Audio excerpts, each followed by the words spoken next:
Good afternoon, good afternoon, good afternoon, everyone. Welcome to another episode of Spilling Tea. I'm your host, Tiffany Daniels. We are going back to that horrible world known as the JRC, but before we do, the usual disclaimers.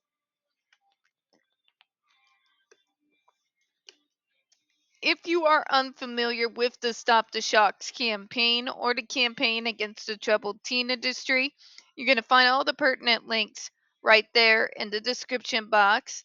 Please, in particular, take note of the article written by NeuroClastic, a small non for profit started by autistics for autistics. In it, they interviewed over 900 ABA professionals in regards to the JRC's so called behavior modification program. The Judge Rotenberg Educational Center doesn't want you to read that article so much. They threatened NeuroClastic with a defamation lawsuit. They did not remove it from the website.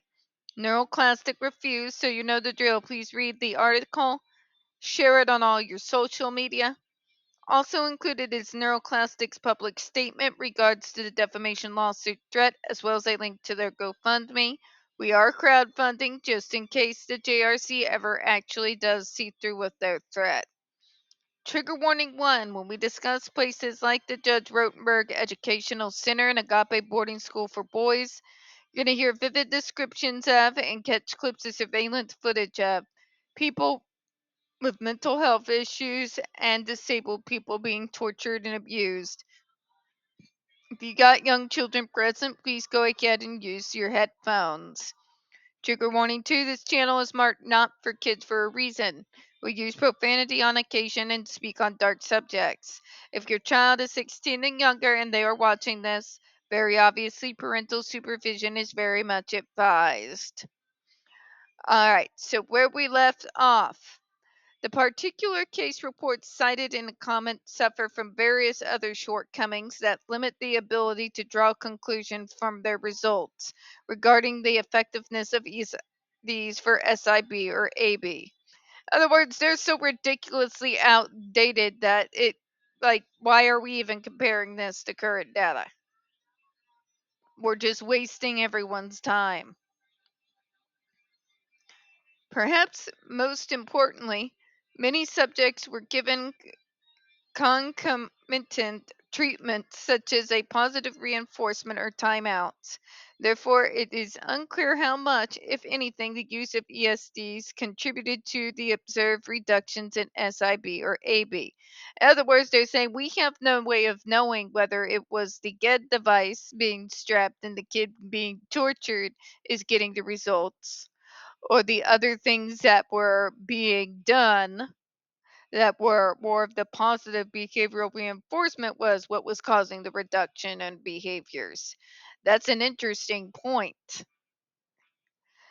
Many other case studies lacked sufficient detail to determine whether concomitant treatments were given. In other words, we have no idea if there was another treatment program that the person was on while they were being forced on that torture machine.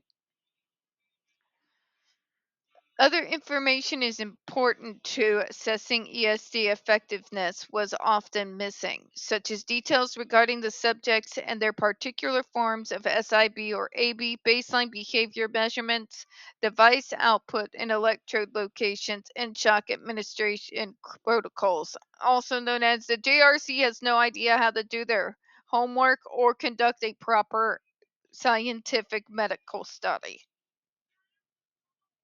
Duly noted. Considering they're supposed to be the experts and they don't even know how to conduct a proper study, they can't even cook it up to make it look good, okay? That's pretty sad, you know? And yet, this is what our federal government accepts as a perfect defense. Please shoot me. Further, most of the studies were conducted several decades ago and do not conform to current study conduct, reporting, or peer review publication standards. Thank you!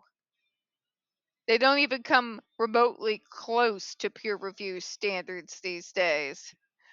Results were sometimes reported anecdotally and were not always recorded by a trained investigator, which raises the questions regarding their reliability.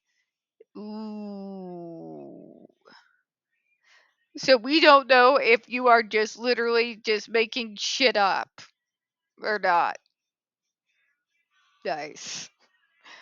Most studies lacked predefined clinically meaningful endpoints, and typically study sessions and follow up were of inadequate duration to assess effectiveness for a clinically meaningful time period or generalizability to the subject's everyday environment. As a result of these limitations, the data is inadequate to draw any scientific conclusions regarding the durability of ESD effects on SIB and AB. In other words, these are ridiculously outdated. There was a lot of things left out of the protocols back in, 1975 that are now in place today that this device has not been held up to. And they're mentioning the way the papers were written that there could have been bias. We don't know if what they're saying is true or if they're pulling it out of their ass because there's no trained investigator that was put in there as a part of that process.